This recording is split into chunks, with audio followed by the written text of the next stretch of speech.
So, brethren, again, good evening on my behalf, on behalf of Chris Adams, and on behalf of Richard Moore, Masons at Work, brought to you by the three presidents.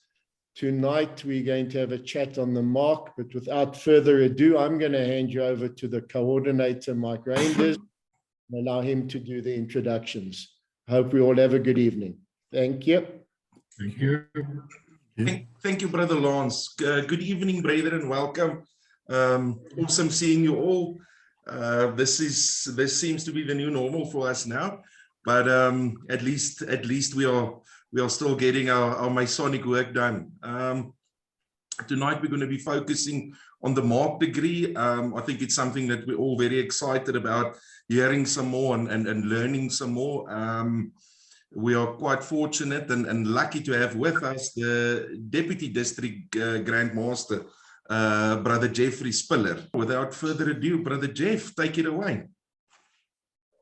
Well, thank you, Michael, and calling me Jeffrey as well. Really, I must come here more often. Brethren, it's an absolute pleasure to support the craft with this initiative. Lance didn't go into some detail, but I think the aim of regular talks, regular interactions in this rather quiet period of Freemasonry helps to keep us together, helps to keep us going. And I think it's a damn good idea. So absolute pleasure to support this evening. I, on a personal level, just called my talk Branching Out, Joining the Mark. And it just gave me a little bit of focus. My discussions with Lance were such that we were really looking for a general presentation that newer Masons, and we can debate what the meaning of the word newer Mason is, but newer Masons might find interesting, they might ask questions, and they certainly would be in a situation of saying that the mark could be an alternative for them as they pursue their Masonic journeys. Having watched last week's presentation and the interview with Vaughan, I was quite impressed with the way that he started. And that was a little summary of the individual who is the presenter. So I'm very briefly going to do that. I know many of you know me, but let's just quickly go through the background. I joined Freemasonry in 1992, and I joined Prosperity Lodge, number 2607. And I know there's a few of the Prosperity guys here tonight, and thank you for the support. And almost within the first month, I think it's fair to say that I became a pretty keen and avid Mason. Now, that was because I had a group of senior Masons in my lodge who almost adopted me. And the word we use today is mentored. And we went out to visit, sometimes twice a week. After having told my wife I'd only go out once a month, we were already getting into the swing of things. And hey presto, I was able to meet a lot of new people and to start the process of my Masonic learning, basically throwing myself into the experience. As far as the mark was concerned, well, as far as other orders were concerned, I joined Prosperity Royal Arch in 1993, and towards the end of 1993, I joined Doornfontein Mark, which is one of my three Mark lodges today. And I know that Des van Skalkwyk and Dave Allenby are here, and those two individuals were certainly at the Mark Lodge when I joined. So guys, we go back 28 years, it's a lifetime. And that began my love affair of the Mark. It wasn't just the actual meetings 4 times a year. A few years after I joined, I got involved with the various committees, social committees, which constitute the mark. And I think that's one of the areas that we'll look at a little bit later, how the mark differs to many other of the progressive orders. But we will come back to that one. So, and after all of those years, I sit here today, as you heard, representing the mark as the District Grand Master of the district. A great honor, I must say. Am I hooked? Am I addicted on the mark? Well, I mean, do we need that sort of language? Well, maybe let's have a look at it. The answer is, well, probably yes.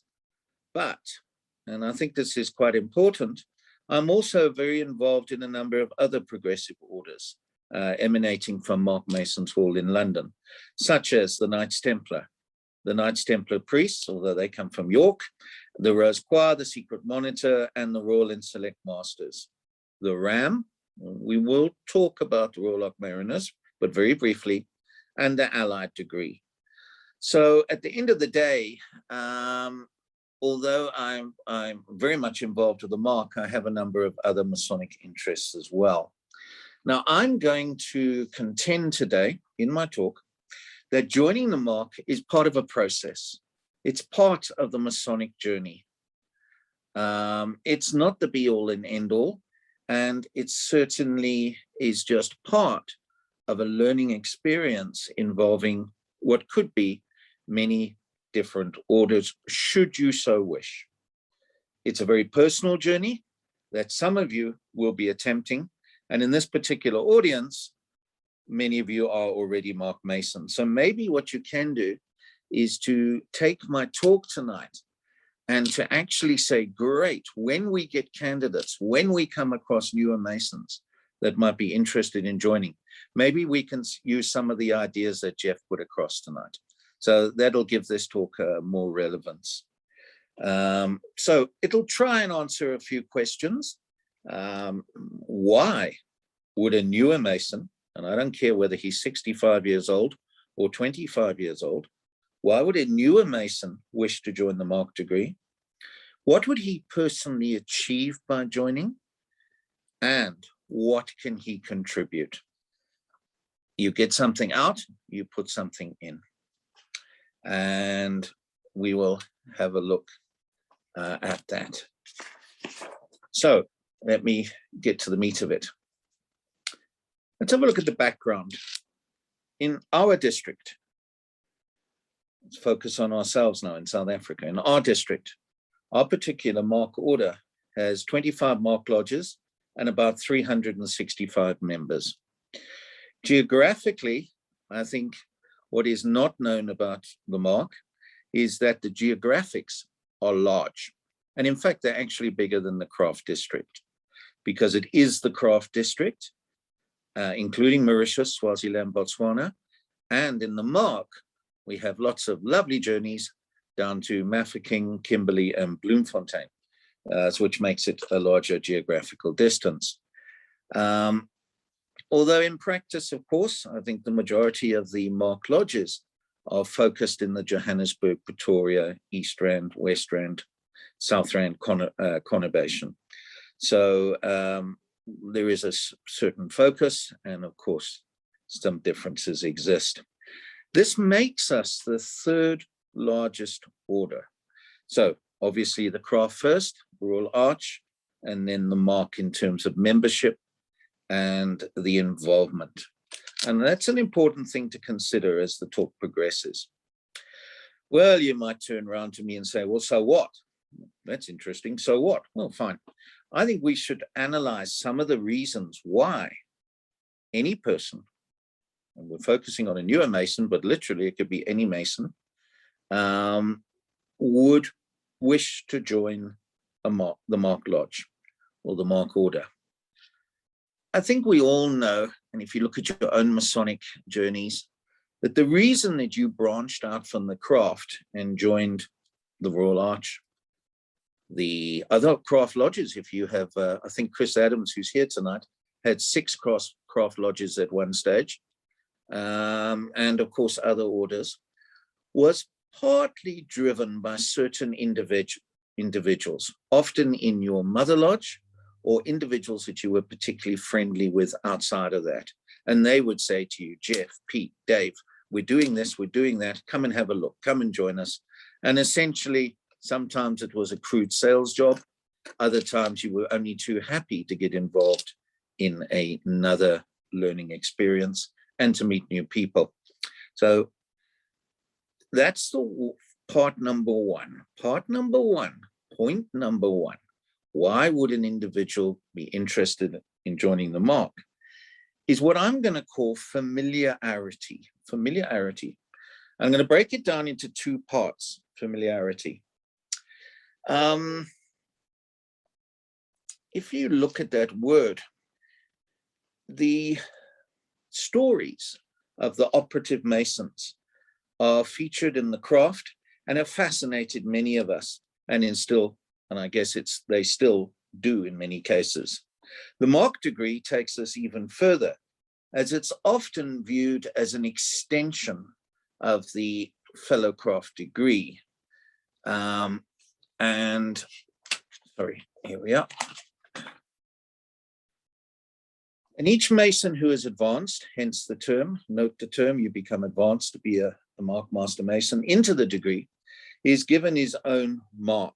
So maybe one day, Mike, I'm not quite sure this would be the right forum, but we could have a talk on the actual marks, which are physical marks, which people like the goldsmiths, the silversmiths, craftsmen, stonesmiths, etc., actually put on their work to identify that they had done it. And I know that one or two brethren have done quite a lot of research on that, but that's a topic for another day. So each individual joins, gets given a mark, and it is that mark which is totally unique to him. That mark is then recorded in London and cannot be altered into the future. So that's a mark you use for the rest of your Masonic journey, and you can use it when communicating with another brother mark master mason, or in the lodge register when you come to a meeting. So the focus then is on the stonemasons and the actual physical marks.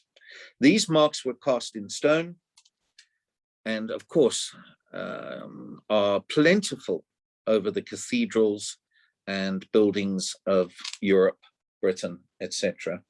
They presented clear proof of the existence of the craft at that stage through to antiquity, and the existence of these marks also demonstrated that masonry existed as an organization, certainly not in the way that we exist today, but as a grouping of individuals with some structure. So the focus is on a very practical scenario. And that leads me into familiarity part 2. That was part 1. If you've been through the 3 degrees in the craft, and if you are, for argument's sake, let's say you've been attending 6 meetings a year, you've now become a master mason, and you may be in your 2nd year, could be in your 3rd year, I'm not quite sure. You have become a little familiar with the structure of a craft lodge, certain words, the positions, the layout of the lodge, and the infrastructure that goes with it, and the jargon that is used within the lodge, from the worshipful master to the deacon, etc., you are vaguely or well versed in. So when you get involved with the mark, it might suit many people is that strain of familiarity is extended. So it's not a totally different order with totally different everything, from the positioning within the lodge all the way through to the names of the officers. And that structure in the mark is very similar to the craft in terms of the lodge structure, the district structure, and Grand Lodge in London structure. There are strong parallels in terms of regalia, lodge officers, and in fact, apart from 4 officers in a marked lodge, they all have the same name. So the worshipful master is the worshipful master, nice and easy. And those 4 officers are quite important in terms of my story tonight, the overseers and registrar of marks, etc. Well, that's the 4. So the lodge layout, structures of the mark district, etc., are very similar for a man who wishes to join to the experience that he has had within the craft. So that's familiarity. We'll come back to that. The actual story itself comes in this little book.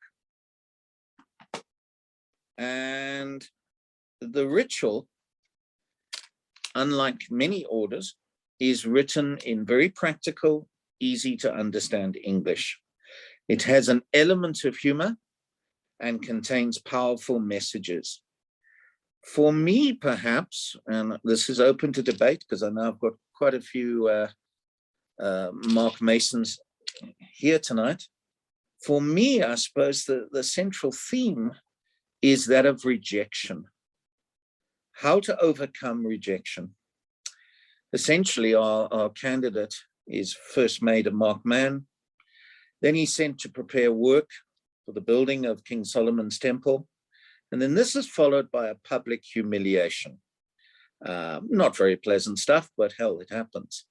From which he bounces back and is finally rewarded for his perseverance and his hard work.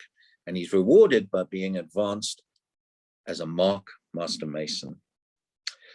I think we know ourselves, maybe it's not something people talk about openly, that rejection is very much part of life. It doesn't matter where we're in, whether it's a work situation with friends, maybe a sport or social situation. The issue of feeling rejected or actually being rejected has occasionally happened, I'm sure, to most people. This could be an extremely valuable lesson in life for all of us. So there are other lessons flowing from this degree, including adhering to high standards, the values of patience and humility, and brotherly love is an absolutely invaluable part of this very hands-on degree. The third dynamic, or actually, sorry, the fourth dynamic, the fourth reason, is what I'm going to call social dynamics. If our potential new Mark Master Mason is interested in meeting people, bringing his wife, partner, etc., to functions, getting involved in charity, then the Mark has a space, and a very big space for that.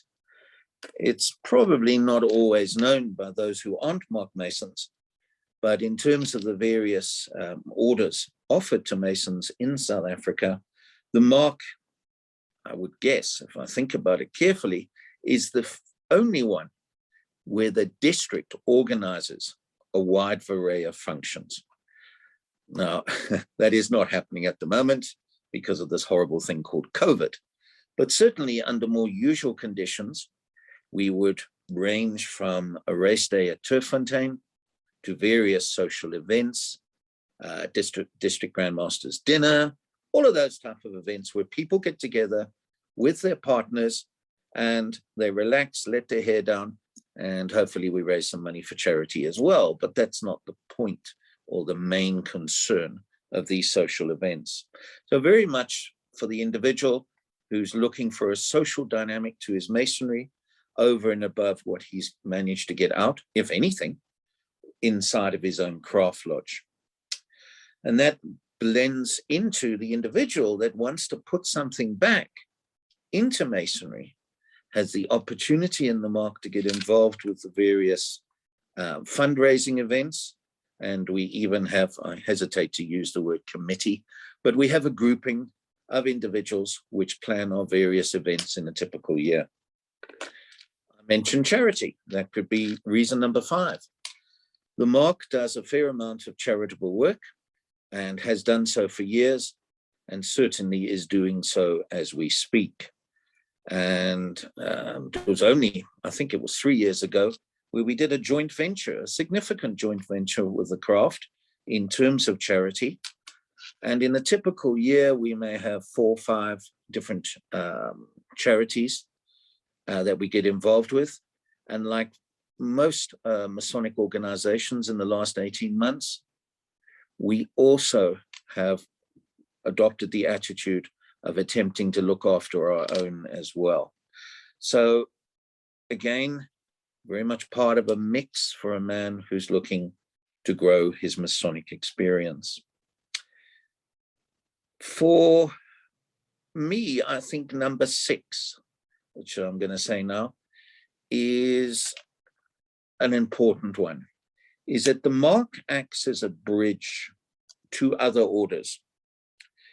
You cannot join certain orders unless you have been through the Mark. And it's fairly well known that the Mark as it is administered in London, is linked, joined, administratively joined to a second degree of the Royal Ark Mariners, RAM.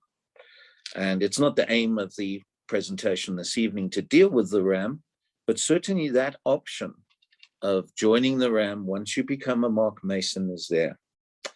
You cannot join the Cryptic, the Royal and Select Masters, unless you are a Mark Master Mason. And you cannot join the Allied either.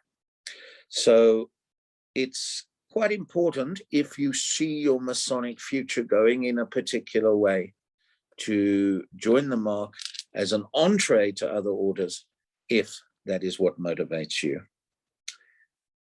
The final point for me, number 7, is a very personal one, and it has certainly developed through the last 18 months of COVID.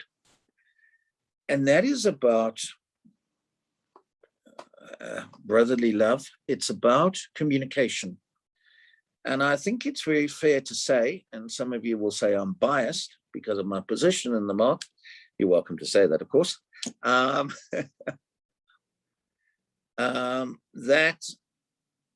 the Mark has shown in the last 18 months a trend that I'm very proud of, and it's been driven particularly by our District Grand Secretary and District Grand Master, both of whom are here tonight, and welcome. And that is communication with the brethren. I sincerely believe, as one who is involved in a number of orders, that the communication emanating in the Mark District during the past 18 months has been regular, it's been focused, it's been well written, and it's helped to keep us together. And that is over and above Zoom meetings, etc., etc.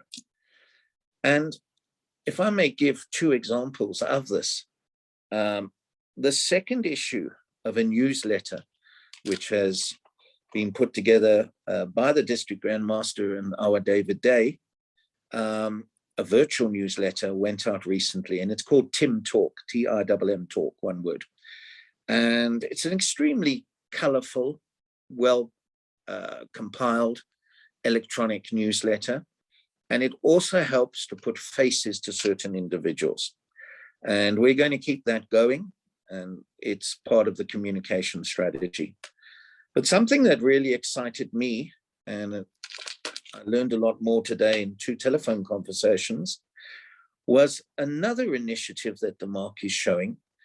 And yesterday evening, organized by our District Grand Secretary, the secretaries of the various Mark Lodges and the Worshipful Masters met together with our District Grand Secretary and the District Grand Master.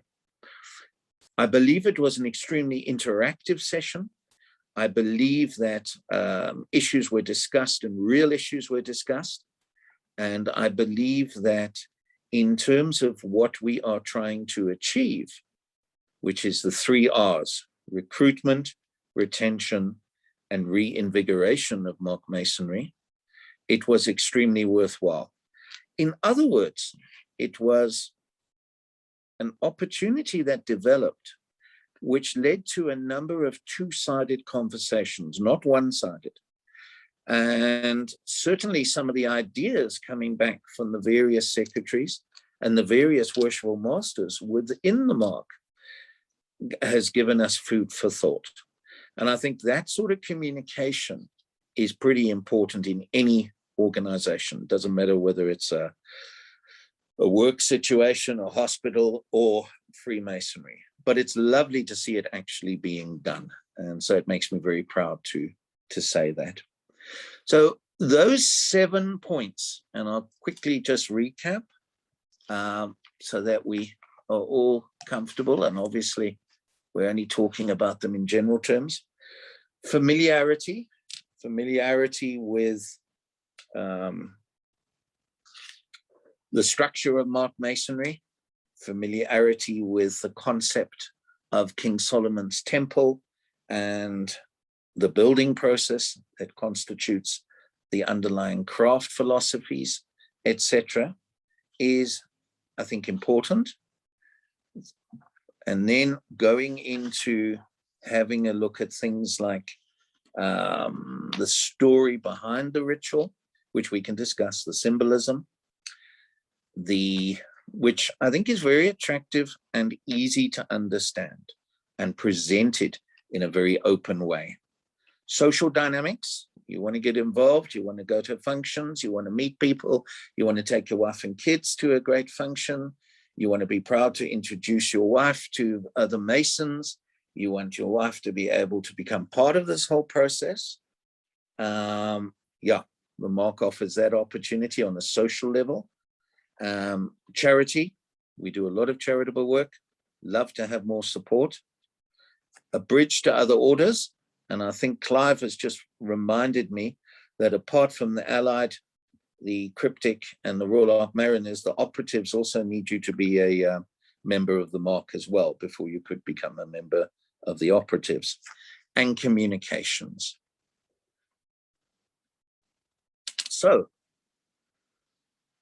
anyone who is interested and hasn't read it, because I know there are some chaps here who are not Mark Masons, the two episodes, the two versions of Tim Talk, just give me a call or send me an email and I will send that to you. You can get a feel for the mark via these newsletters and as part of that communication process. Wow, I said 20 minutes, Michael, I lied. But I think well, Lance spoke a lot and you spoke a lot. I've got to say that. Brethren, seriously, thank you for listening and look forward to any questions. I have some VIPs who can support me as well behind the scenes here. And I hope you enjoyed that. It's food for thought. That's all it is. Thank you. Thank you, Brother Jeff. That was very enlightening. And I must say, I am truly impressed by the work that you and your team and Mark Masons in general are doing. And yeah, I think you gave us a lot of information, and it sounds quite exciting, and it sounds like a very fun and a worthy progressive order to be a member of. While I'm on the horn again, I must just commend you and the Mark Masons in your district for the phenomenal work you've been doing, and you know, the brotherly love and support that you share amongst your members, especially now during these trying times of the pandemic that we're living in.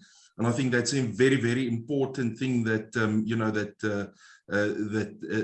you and your members are doing, and very commendable, and I'm sure everyone respects it greatly.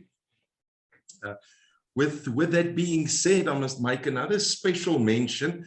We actually have the District Grand Master of the Mark District, Right Worshipful Brother David Gurney, in attendance tonight.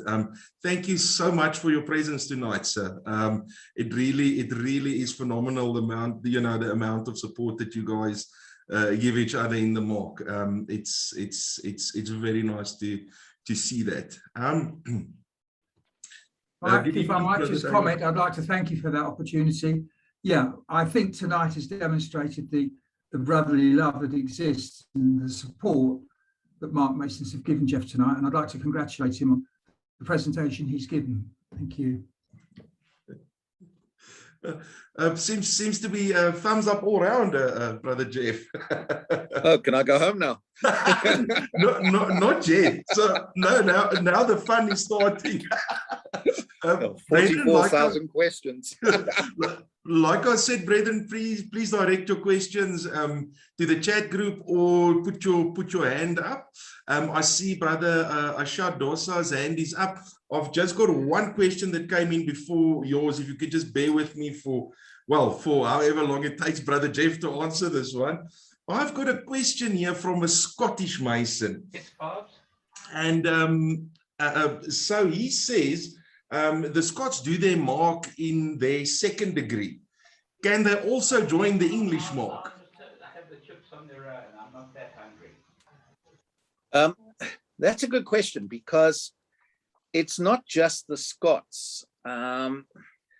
Many other constitutions offer the mark as part of the process. It's not a separate totally separate, signed, sealed, and delivered box, for want of a better word, as it is with the English. That's a good question. May I ask the District Grand Master? I've never come across a Scottish Mason joining. I've got a funny feeling I have, actually. Can District Grand Master, are you still there? Be delighted to field that one. Thank you. In point of fact, the mark is administered by the Royal Arch in the Scottish, Irish, and GLSA.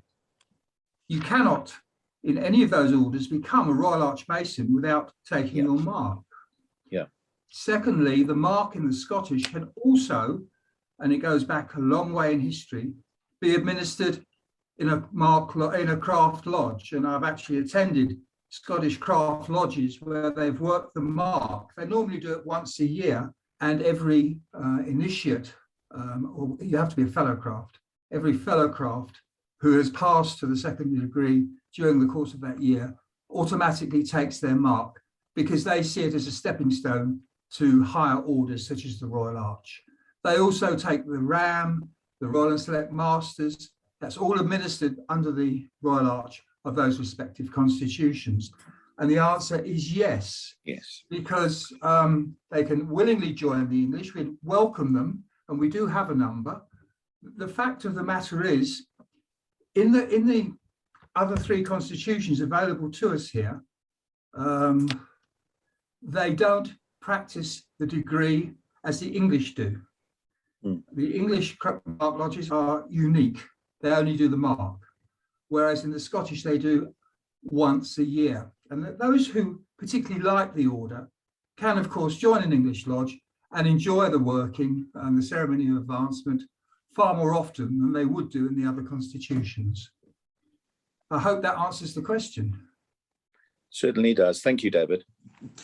Thank you Michael? so much, Brother David, for that answer. That's why I'm always glad when we've got senior Masons in our midst. It makes these questions a lot easier to answer. With that being said, Brother Ashandosa, are you still online? If you could please pose your question, sir. Sure, thank you. Excellent talk, worshipful Brother Jeff. You always make us Lodge proud. Well done. Thank you. Quick question. There was always 2 degrees in the craft, and then at some point in time, it became 3 degrees. How does the mark work? When was that introduced? Is it from 300 years ago, or did it come about sometime? Well, it was. I'll take that one as well, Jeff, if I may. Oh, okay. Yes. The first minuted Mark Mason degree was actually taken in a Royal Arch chapter in Plymouth, which is a big naval base, and it was the I forget his name now, Thomas Dunkley, who was in the chair. Ironically, that Royal Arch Lodge was only consecrated in the August, and the first working they did was in the September, and that was 1750 something.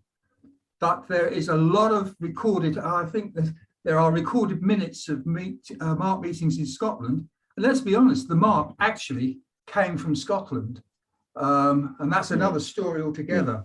Well worth a talk by itself, Mike. I'd be more than prepared to give that talk. It's quite an interesting one.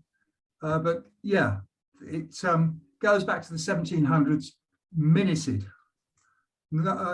documented. But it is known long before that, because as Jeff has rightly said, you can find marks on buildings, temples and castles and abbeys and the like, going back to about 1100. Some say that it was Freemasons who built the pyramids, just to throw the cat amongst the pigeons. I personally am not sure about that one, but it's very old, only documented since the mid-1700s. I hope that answers your question. Very much so. Thank you very much for that. Really appreciate it. And just for the record, I used to work on that naval base in Portsmouth many years ago. Really? Yeah.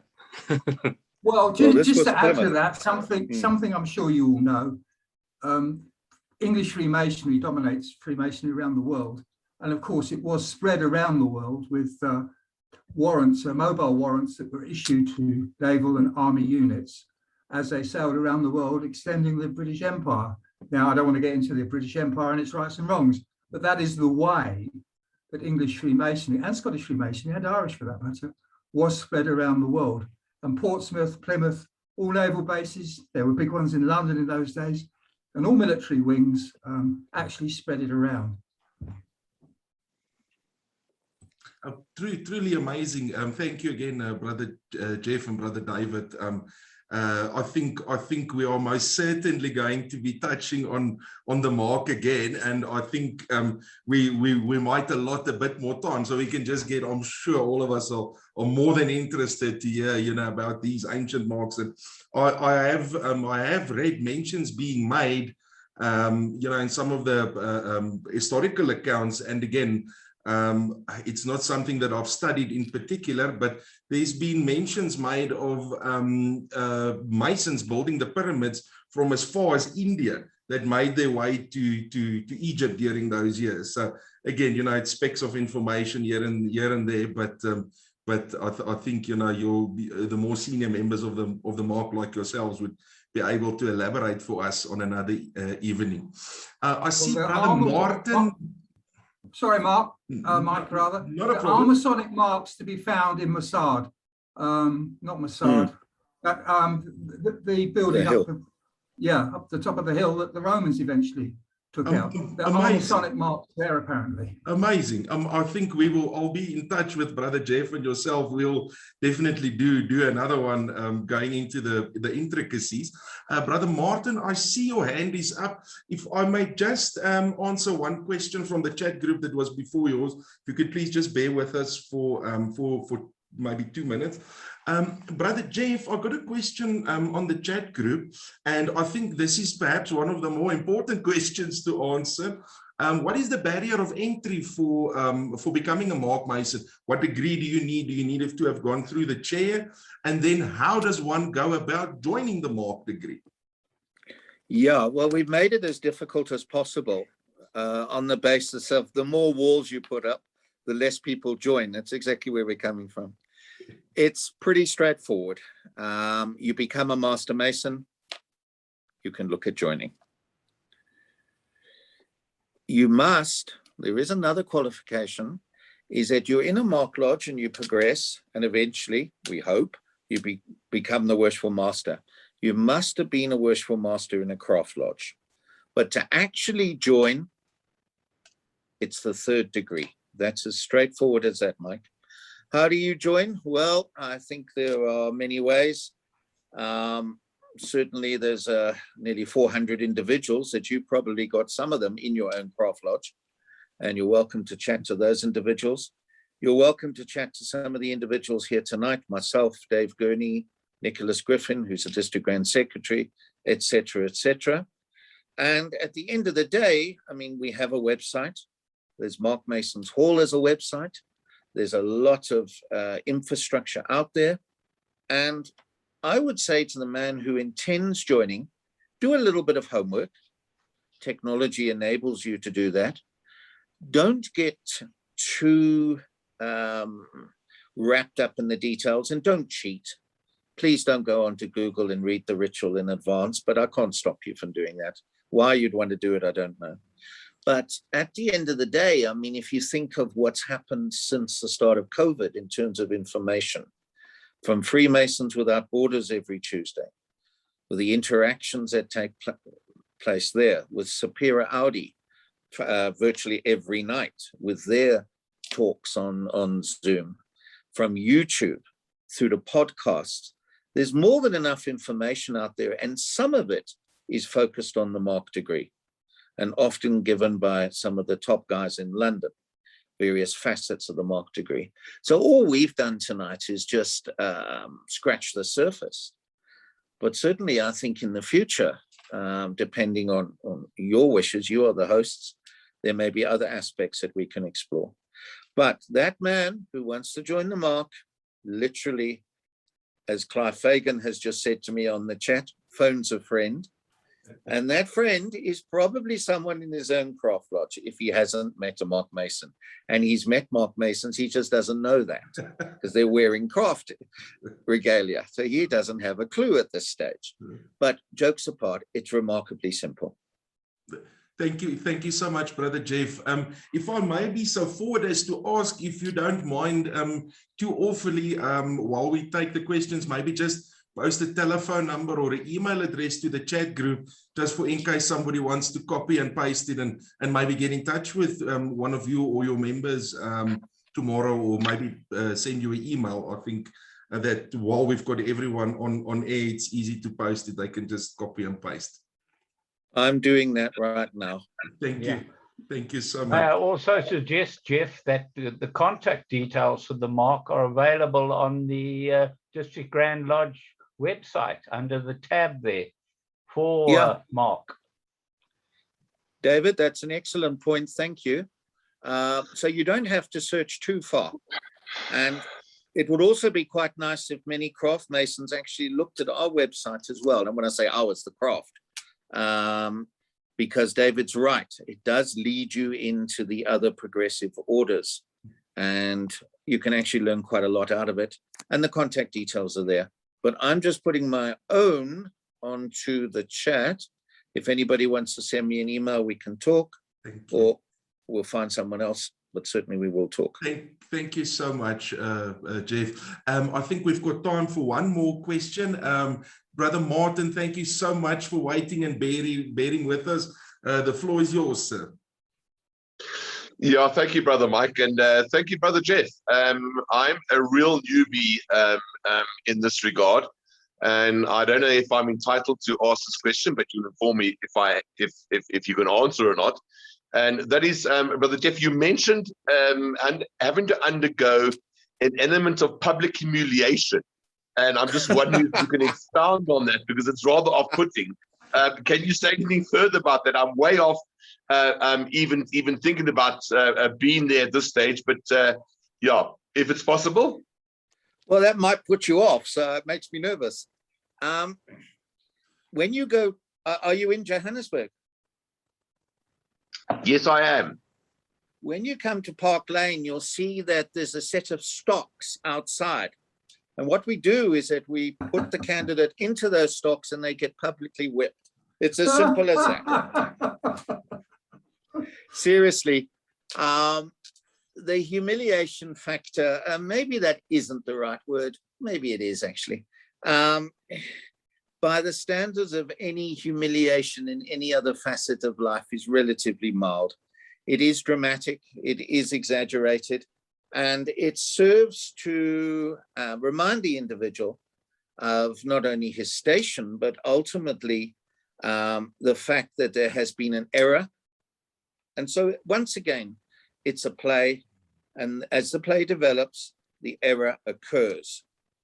The individual who made that error, which is the candidate who is being advanced, is treated in a certain way, but I'd hate for you to think that it's something very awful and very humiliating, and you're going to be scarred for the rest of your life and visit a psychiatrist twice a week. It's nothing like that whatsoever. And in fact, when you look at the ritual, and you actually have to see a working in action,